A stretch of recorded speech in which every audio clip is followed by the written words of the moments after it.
Swimming is a great exercise for strengthening the entire back of our body, from our head to our feet.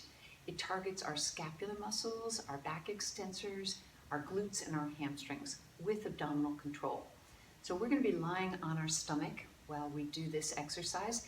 And I like to start with a prep called Diamond Arms, one of our ITT Pilates essential exercises, because it warms up our mid and lower trapezius muscles and gets us ready for being in shoulder flexion, which is our arms elevated overhead, without raising the shoulders to our ears. So we want to avoid that work in our upper trapezius. With Diamond Arms, we're going to start lying on our stomach with a towel underneath our forehead. Our arms are going to be in the diamond shape, fingertips touching together, elbows wide. I lift my shoulders away from the mat, smile the collarbones, and draw the tips of my scapula down my back. So I'm trying to slide the tips towards the sacrum. And then I want to press the tips of the scapula into the back of my rib cage to activate mid and lower trapezius muscles. Squeeze the fingers together and lift the fingers away from the mat. And I can feel those mid and upper back muscles working, lower trapezius, middle trapezius, serratus anterior, keeping my scapula in upward rotation and not allowing my upper trapezius muscles to fire, so they're nice and soft. So that gets those muscles all ready for a straight arm raise, which is what we're going to do in swimming.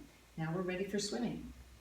I'm going to keep those muscles engaged, drawing the scapula tips down and wide and pressing them into the back of my ribs. Then I'm going to raise one arm and the opposite leg as I push the other pair of arm and leg into the mat. So I'm working the diagonal of my oblique muscles in the front of the body and my back diagonal of back extensors, lats, and glutes in the back of my body. I'm going to alternate. So it truly is an exercise working the front and the back of the body together, coordinating that movement of arms passing through the core to the legs. Finally, when that's all engaged and fired up, I take my arms and legs off the mat, floating, and I can make it a continuous movement, inhaling for 5 counts and exhaling for 5 counts.